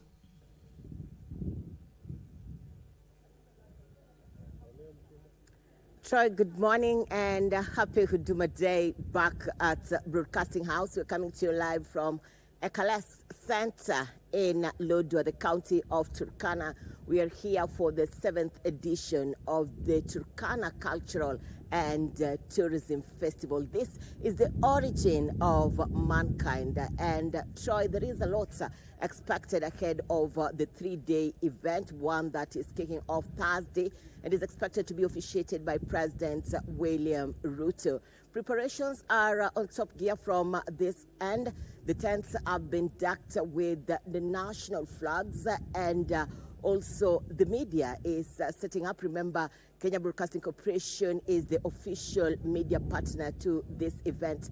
And tomorrow we'll be having the wheelchair marathon. This will be a desert wheelchair marathon, which will be followed by a cleansing ceremony. But Troy, once we have President William Ruto here Thursday, the president will be coronated by the Council of Elders, a symbol that he will be one of them. And it is an event that will not only draw the communities from Kenya. Remember, the Turkana people have the history of migrating into Kenya through Lake Turkana, and actually they invested in livestock keeping. But we also have the people who are under the Ataker community, under the umbrella of the Ataker community, drawn from Ethiopia, Southern Sudan, and Uganda. We have the Madeniko of Uganda. We have the Jia of Uganda. We have the Toposa from the Southern Sudan. And we also have the people of Turkana. So it will be a showcase of various activities. Troy, we have exhibitions which are being put up, and from these exhibitions we're expecting the people who will be interested showcase the variety of traditional food from the people of Turkana, actually the Ataker community, and this is well represented by the flags which have been hoisted here at the Ekales Center in Lodwar, a symbol that they are all geared up for the event starting Thursday. But then with all this, we have the Kenyan flag which has been hoisted, we have the Ethiopian flag, the flag of the people of Uganda, and we also have the flag of the Turkana County government. And Troy, it is one event that will not only attract the locals, but also people from other communities who will be interested to understand the culture of the Turkana people. And it is an event that will culminate to various activities. And just to give you a brief of what is happening right here on the ground, all focus is ahead of tomorrow. Remember, the theme of this year's event is coined around the cultural heritage, all towards the investment and development of the people of the Ataker community. So we'll be here, we'll be expecting dances, we'll be expecting a showcase of the manyatas of the people of Turkana, their traditional attire. Actually, I'm being informed that for you to attend the event, you will be appreciated if you put on the attire of the Turkana people. So we are looking forward to that. And my colleague Abdiaziz Hashim is at the Central Business District in Lodwar to give us the latest updates from that end ahead of the events kicking off Thursday. Abdi?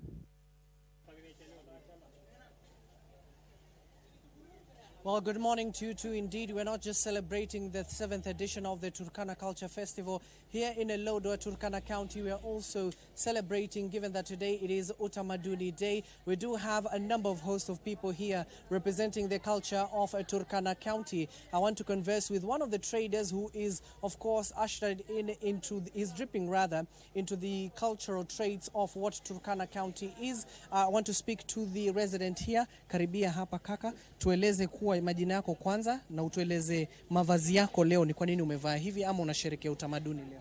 Mimi kwa majina ninaitwa Ezekiel Ekoi Eoi. Mimi nimevaa mavazi hii ili kusherehekea siku ya utamaduni ya Waturkana na kuhifadhi mila zetu pamoja na desturi zetu. Hivi ukisherehekea utamaduni, tuelezee hii shuka inaashiria nini katika jamii ya Turkana? Kwa jamii ya Turkana, Mturkana yoyote ukiwa unataka kutambulika kama Mturkana lazima ufae shuka, na kuna kile kingine kinafungiwa kwenye kiuno, na kuna viatu ya Kiturkana, na pia uwe na hizi vifaa zingine kama fimbo, kama ekcholong, diso na habarite, ndiposa uonekane kwamba wewe ni Mturkana asili. Hivi sasa nyinyi mnatarajia nini kesho, hata kama leo tunasherehekea Utamaduni Day, pia kesho tunasherehekea Turkana? Kesho tunatamani ya kwamba watu wengi watakuwa mahali pale. Kule tunaenda kuonyesha utamaduni wetu na vyakula vyetu, mavazi vyetu na kila kitu ambaye inafanywa Kiturkana. Ili Wakenya wenzetu mahali popote waliopo wajue utamaduni wetu na vyakula vyetu. Ya mwisho tu, hii kofia. Hii kofia ni kofia ambayo imetengenezwa kwa mti inaitwa mkoma, ambaye ni shamba ya Waturkana, ambaye imekuwa ni shamba kuu ambaye inalisha Waturkana kwa miaka nenda miaka rudi. Troy, just allow me to speak to one of the traders as well. Karibia sana, tueleze majina yako na pia tueleze ni biashara gani unafanya na unatarajia yepi kuhusiana na hii tamaduni ya Turkana. Nakushikia tuongee. Kwa majina yangu naitwa Edna Magena, mimi ni mkaaji wa Turkana. Kwa hii siku 3 ambaye imeandaliwa hapa Turkana, wageni ambaye wanakuja, tuna expect vitu mingi sana. Moja ni ile kutakuwa na business ita improve, kutakuwa na wageni mbalimbali, na mimi nafanya biashara ya grocery na fruits. Pia mimi nimeattend, kuna tent yangu kwa ambaye nimetengeneza, nauza vyakula mbalimbali za tradition na pia hizi zingine. Pia kutakuwa na fruits mbalimbali na najua biashara itanoga. Lingine pia kwa hoteli zetu kutakuwa na watu wengi, na watu wanapokuja wengi kutakuwa na pesa, ukikompea na siku zile ambazo tulikuanga biashara ilikuwa chini kidogo, lakini kwa sasa biashara tunajua itanoga na watu watakuwa mbalimbali.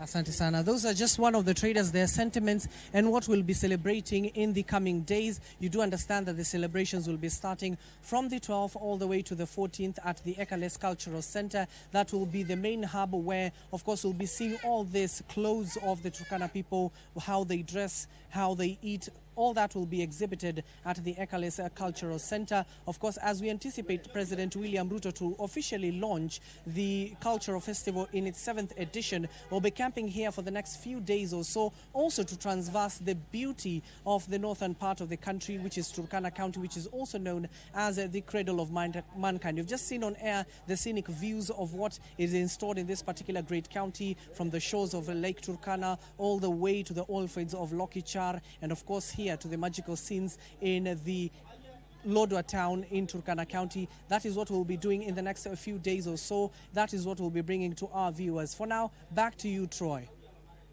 Thank you, Abdiaziz Hashim there and Irene Mchuma Odim, live from Turkana as they gear up for the 7th edition of the Turkana Cultural Festivals.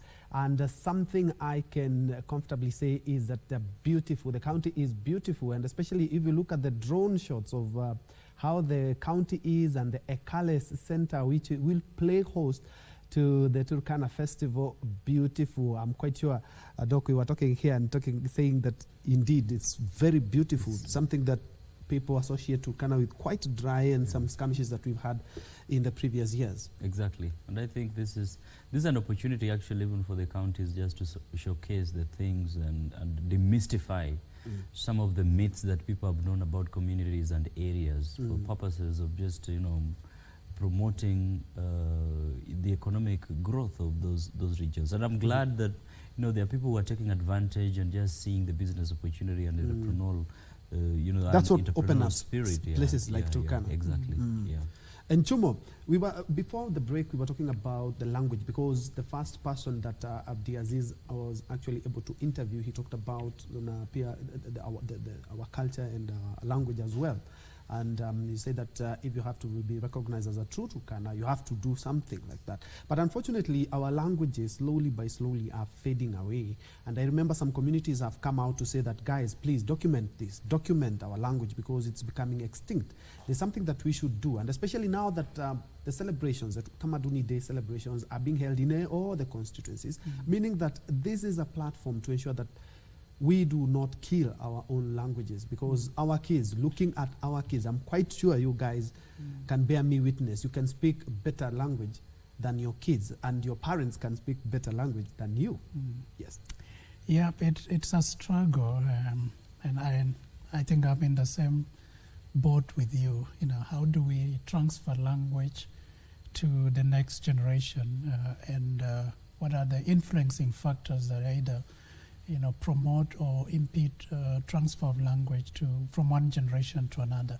And let me point out that there are efforts that are commendable, in preserving language, and there are others like Ngugi wa Thiong'o. For many years, he has, stayed on that road, writing, articulating, issues in literature through Kikuyu language.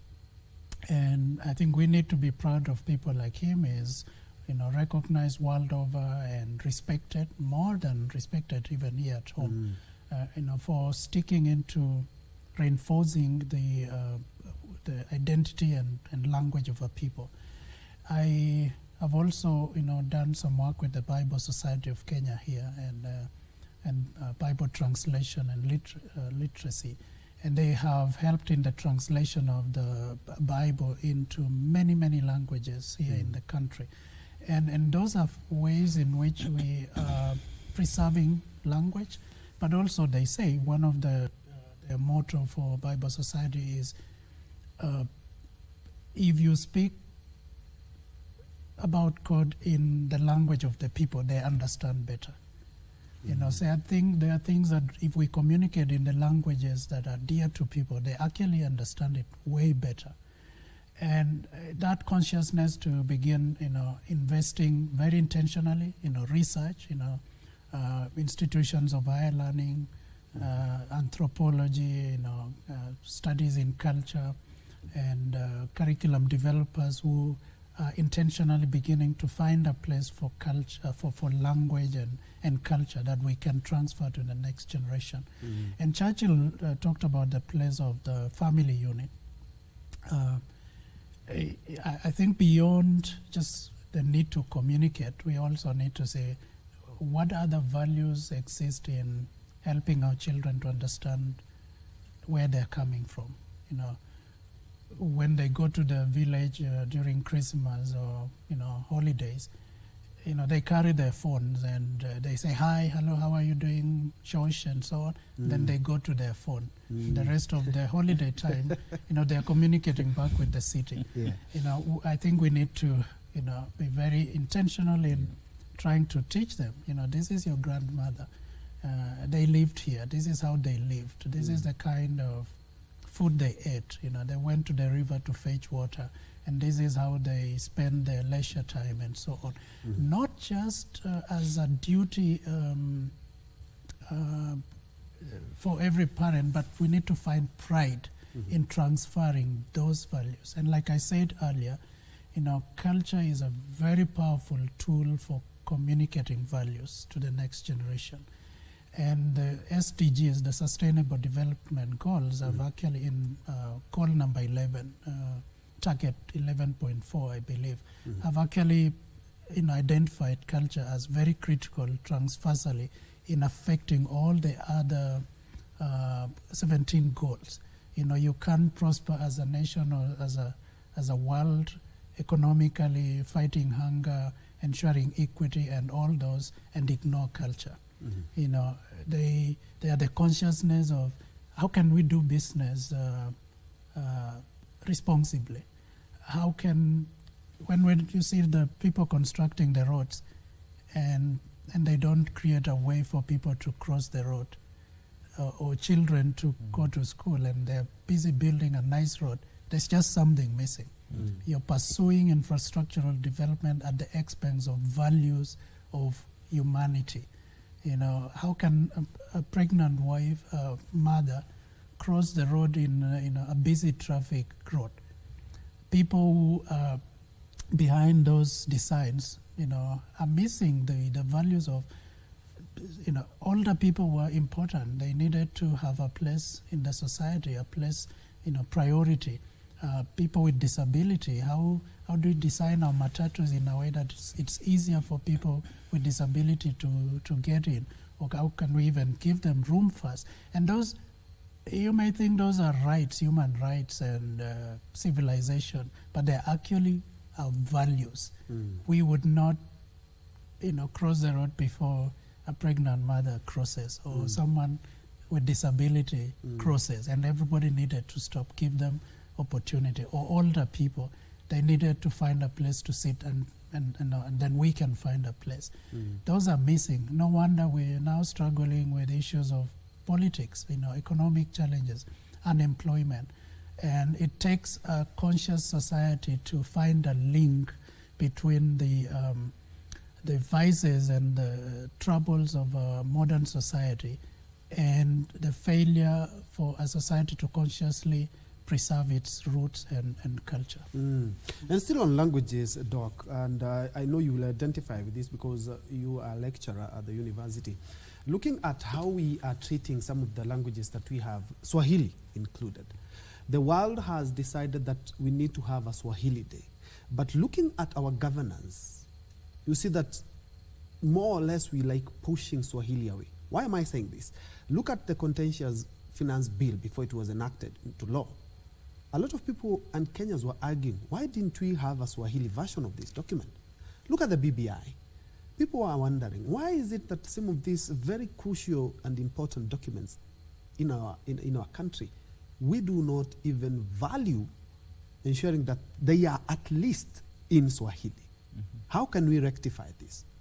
Yes, I think it's an issue of a gap between policy development and implementation, where you find that policies have been established sometimes with very good intentions, but the implementation strategy ends up having some gap in terms of communication, to an extent that cascading it to the levels where it will be very effective does not work. And I think that's one of the things that over time has become a huge challenge for many governments, and not just Kenya alone. So you have very good policies, but the implementation of these policies, to an extent that they become effective, becomes a challenge. So then it ends up being a book kind of thing that is known with the creme de la creme, that on a day like this, we are supposed to celebrate Utamaduni or Kiswahili Day, but how to do it in a manner that it's cascaded down into communities, it's missing. And I think this is the kind of,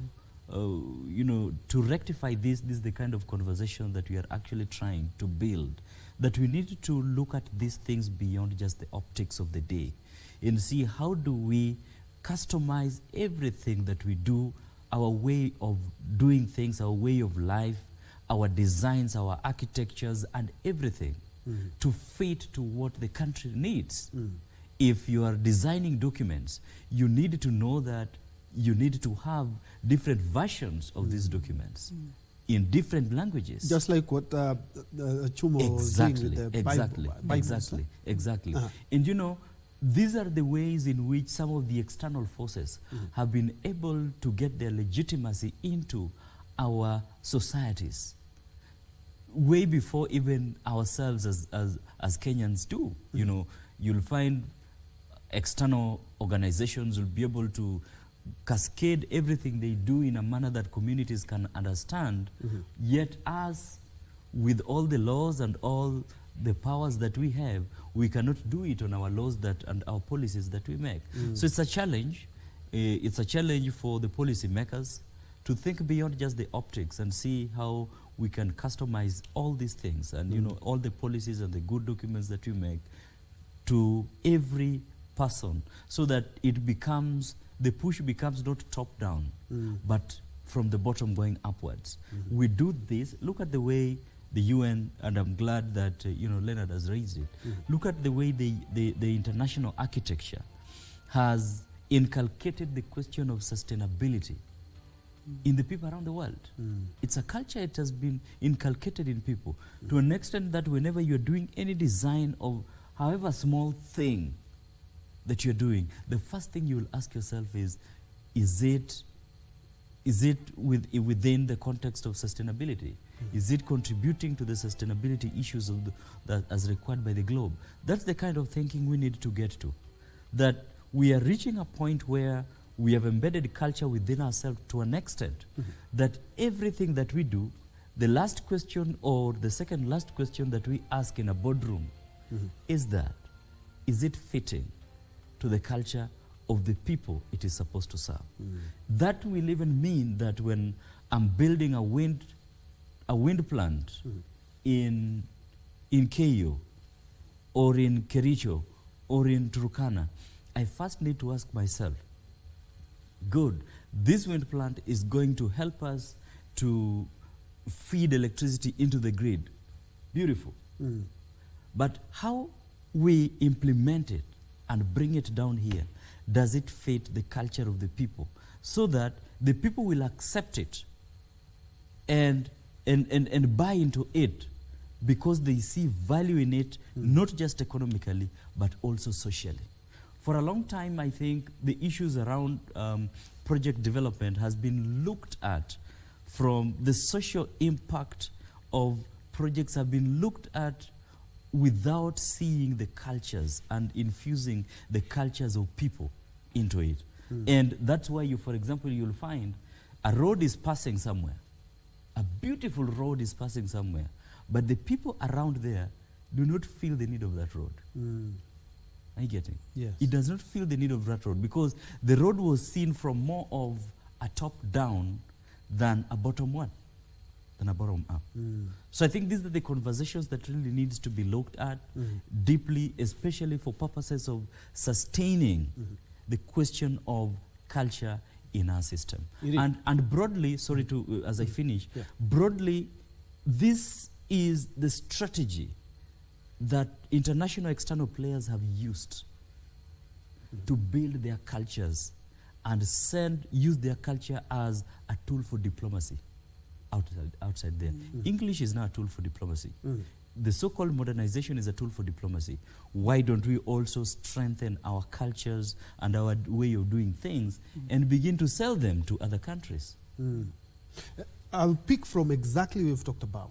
And from a legal perspective, we say that just because something is legal doesn't make it right. I'll go back a few days ago. We had some institutions who had gone to the apex court, the Supreme Court, in regards to the decision that they gave in regards to the gays and lesbians. And this is not our culture, let's be very honest. And the West have been blamed entirely for this. And our laws, in as much as they talk about we do not want to discriminate anyone, we do not accept some of these things in virtually almost all the cultures in our country. How can we address this to avoid the friction between the law and what we believe and hold strong as our cultures? You started very well. We can't enact everything in culture, and I think we're drifting as a country when we think our lifestyle needs to be enacted in law, so that everything, how we walk on the street, is what does the law say? Do we walk looking this way or this side? So everything cannot be enacted, and the balance between law, and the law needs to exist for the common good and also to provide a guidance on how we move forward. But the moral substance of a nation or a society needs to outweigh what is provided in law. In any case, we need laws because we have lost our identity, who we are, and our cultural practices. And so the question of the emerging issues of gender identities is something from the West. But in so far as the discourse is concerned, there is also a level of ignorance with people coming out in the public to talk about it. There's some level of merit in having those conversations, because these are our children. They live in our own families. We're living in a globalized society, so these influences are real. So we shouldn't shy away from having conversations. But and maybe this is where we really celebrate culture. We say, like, okay, this is where we are. This is what is on the table. But can we balance it with, what is really bottom line for us? What is essential as a society? What do we need for the future? And what is the place of issues, such as, gay, lesbianism, and so on, in that desire for us to be a progressive nation, and take that conversation in the light of globalization, international laws, because we don't live in an isolated society. But Churchill brings a very important point when he talks about nations, especially developed nations, driving certain agendas by the manner in which they promote their cultures. And I think this is one of those that we seem not to be able to withstand, because the ideologies and the strategies involved in promoting those cultures are way ahead of us. And so it's time for us to now begin and say, if this is not right, then how can we own it ourselves, promote it in a way that has value, has benefit, and convince the rest of the world that actually you lost it, and look at us. And when the former president Uhuru Kenyatta was asked to comment on that issue, at the time he said it was a non-issue. And it was true. It is true. It is a non-issue. He said it's a non-issue. The issue for us is coexistence. We need food on the table. Our children graduating from universities don't have jobs. But when you bypass that and then you begin to sensationalize certain conversation, you're actually adopting certain promoted culture that is far-fetched, and you're not even at that level. So I would really, I know that's a sensitive conversation that but it touches on our culture and practices, and we need to be proud of who we are, and sometimes it will bring us to loggerheads with other nations, and we'll be threatened, the effects of withdrawal of help and certain benefits. But Africa as a continent is beginning to find a place on the global conversations. And we say, we're not perfect.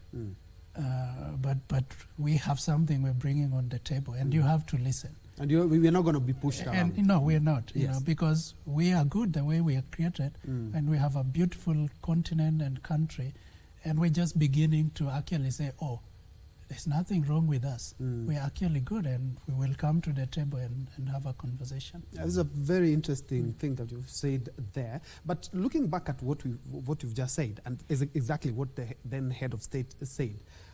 He said matters that we do not ascribe as a nation is a non-issue, and especially on the LGBTQ question. Doc, looking at, since President Obama, former president of the US, was here, and President Uhuru said it's a non-issue. Fast forward to what? a couple of weeks ago when the Apex Court said indeed these people should be given a right to associate. More or less, it's gravitating towards the West, if you ask me. Because if it was a non-issue then and everyone just kept quiet, now it's becoming an issue that, you know, even people have started to demonstrate. How do we ensure that the laws that we have, because the good thing about the laws that we have in the country, we are the ones who crafted them and passed the constitution, so we are dealing with our own laws. How do we ensure that the laws of man that we have made do not clash with the laws that we have in our cultures, because we have some laws in our cultures as well? Well, you know, this is one of the most tough conversations. Yes. Very tough conversations, because, you know, if I was in IR class, it's one of those things I would refer as the paradox of the, you know, the intersection of international law and national law, where which one takes supremacy. The national law will take supremacy, but it has to find context within the international law because of constraints that exist that many people cannot understand other than the leaders who are in place, right? Because there's some decisions that, and you know, when you look at the way sometimes the leaders behave on these issues, it's because the point where they are, it's a decision that it might be right or wrong, but it puts the country in a very difficult situation. One of the things that the proponents of LGBTQ have raised is the belief that there is no universality. There's no universality of values. And the fact that human rights is one thing that is inherent in every man. Yeah, true. Pretty philosophical. And, you know, when you begin to look at that, then you, however much you hold so dear certain natural orientations of man, you are left with questions even yourself. How do you create universality of values to people who believe that, you know, what we have thought is right all through the years is not necessarily right, and it is their human right to do whatever they do. So it's a very tough conversation that, in my opinion, I think that beyond the laws, remember that the proponents are not pushing them necessarily with laws. It's soft power, all right? It's soft power. And if you got to fight, you need to think beyond the laws and also see soft power in this, so that you embed your cultures.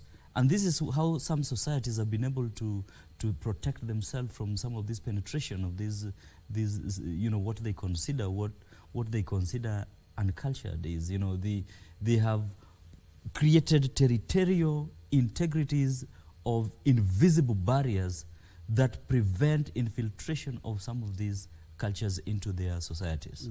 And that is one way that we can do it beyond the laws, because you see, the laws will be there, but people can circumvent them, people can challenge them, you have seen them.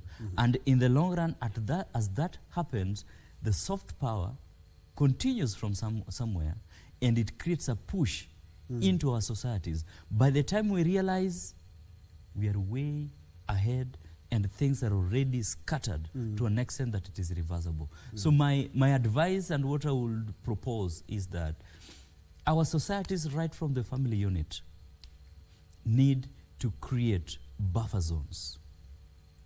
You need to create buffer zones. The institutions like the churches and the mosques and the Hindu places of worship, they need to take their leading role in standing for what is right and making our society stand for it beyond the law, so that push then ends up being leading us to a position where the people who we elect to represent us have got no option but to establish laws that reflect our belief. Otherwise, if we don't do that, we are going to be in a scenario where there is a push that is coming in, and this push is so strong at the political level, at the, at the advocacy level, civil society organizations, to an extent that the national leaders are left in a very difficult situation on what decision to make. In fact, it puts them in a scenario that if they make drastic decisions, they are seen as dictators. That's a very interesting way of looking at it. So as we wrap up, how can we foster unity, just like the theme says, celebrating our unity through diversity? We have a lot of diversity. Unfortunately, in some border counties, we have some issues. And for the last couple of years, we've dealt with issues of inter-clan, inter-tribe wars. And we have things like schools. Some people have suggested if our schools, we ensure that all the communities are there, and especially those who are in. The kids that are growing, they grow knowing that this is my brother from a different community, so they'll never find them fighting. But unfortunately, the situation that is on the ground right now is not being taken quite strongly to entrench the purpose of unity in our kids, and especially in the schools. Yeah. The question of unity and diversity is a challenging one that would require very determined efforts by all, government, communities, families, and institutions, religious institutions, and so on. And I think the answers should not be oversimplified.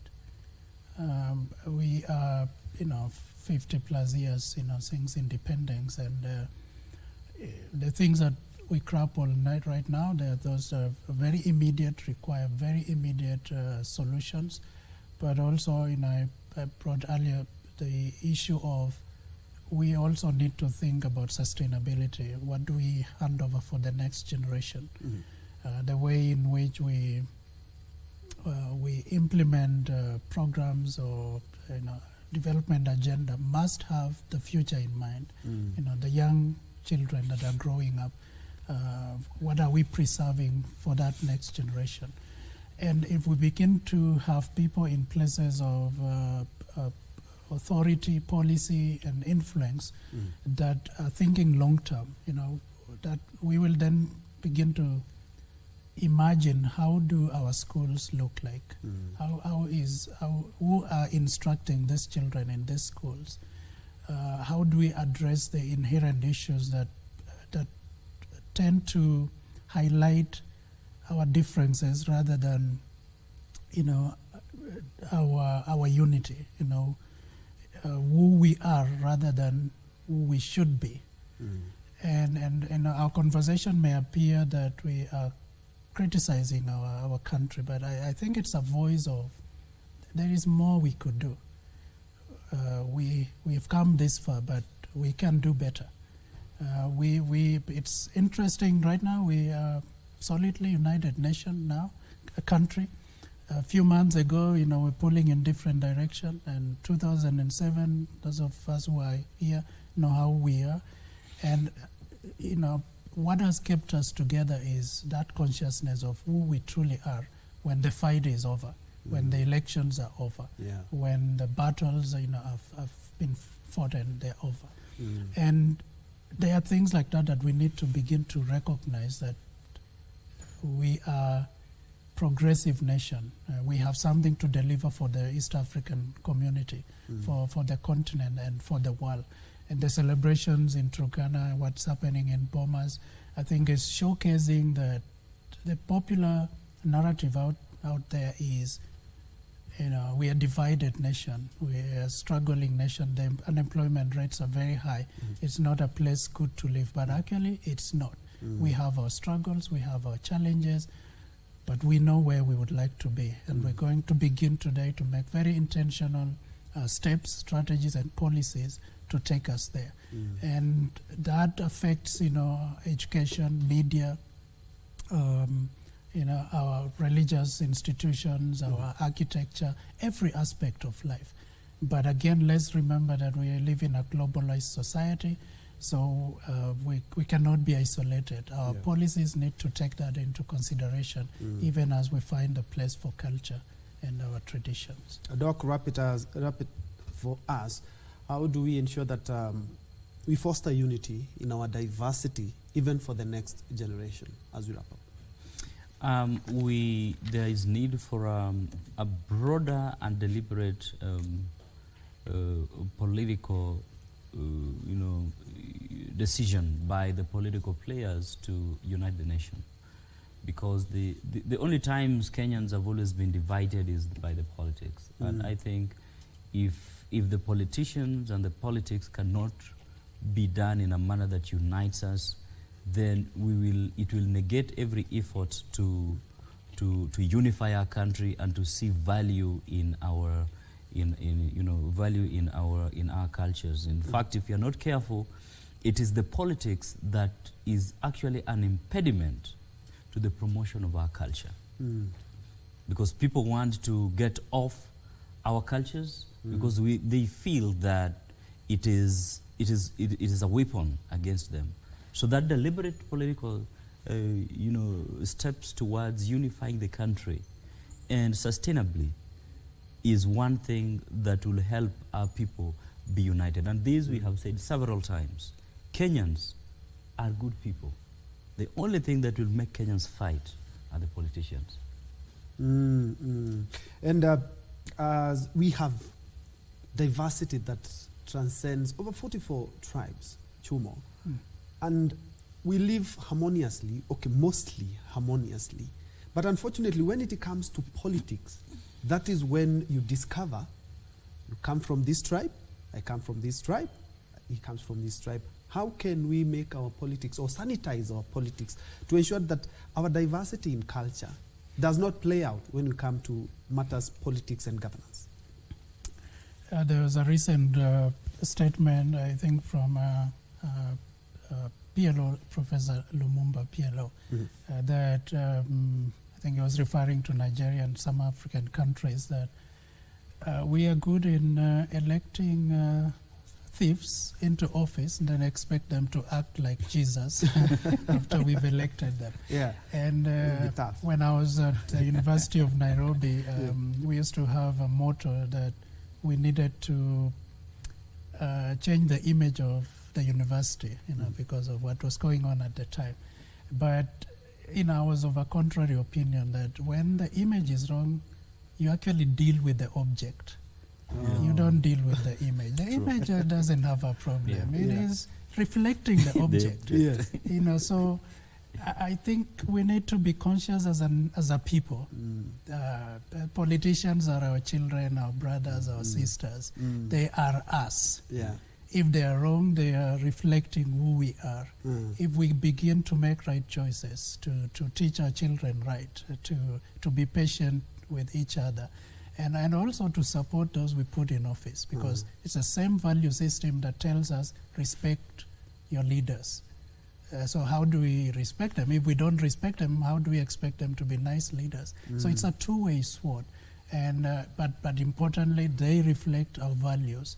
If we because they come from the people. If we engender, good values that reference our culture, our traditions, our value system, our morality, we will see good leaders coming up. And we should also be bold enough to put them on check. If they're wrong, they're just wrong. Full stop. They're not wrong because they're Kikuyu or wrong because they are Teso or wrong. No, they're just wrong because they're wrong. And we need to stand by that. This country is very good in removing leaders, but we're not great in putting leaders into power. We say we don't like this one. Then the next question is, who do we like? And we say we don't know. But we know who is wrong, but we don't know how to go about it. So this is a celebration, a wake-up call for us to say we've come from somewhere, we have values, and we have opportunity lying ahead. Let's soldier on together as a country. All right, enough said. It's a good thing that you've pointed out that we are looking straight into the mirror, looking at ourselves and then breaking the mirror because we don't look good in that mirror. Unfortunately, it's the leaders that we put, they have clear reflection of who we are. Let's first of all take a quick break.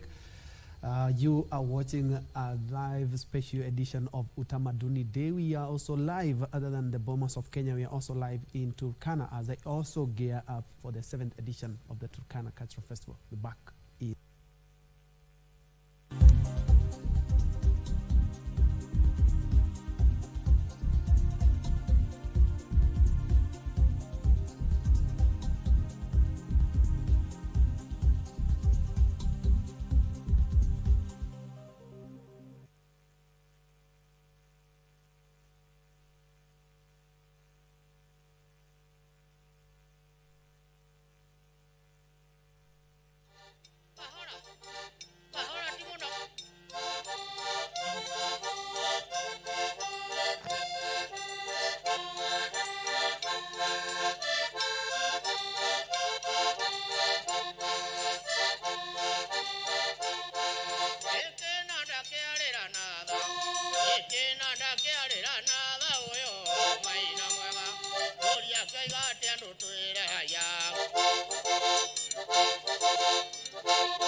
All right. As we are taking, we say one people, 40 cultures on this Utamaduni Day. They called the mountain Kirinyaga. From Kirinyaga County, it is the Kirinyaga Cultural Troupe doing their Momboko dance. Tuwapigie makofi mabibi na mabwana. Very well done, Kirinyaga. Haya, Kirinyaga, asanteni sana.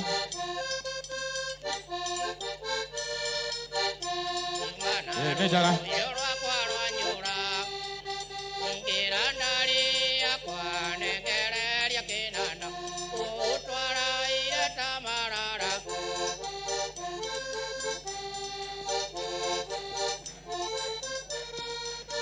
Haya, hapo hapo. With the Momboko dance, tuwapigie makofi ya Kirinyaga Cultural Troupe. Asanteni sana. Haya, from Kirinyaga, let us get back, okay, to the Rift Valley, and from Uasin Gishu County, and they are doing the Tiondo dance. It is Mawelji cultural troupe. Tuwapigie makofi tafadhali.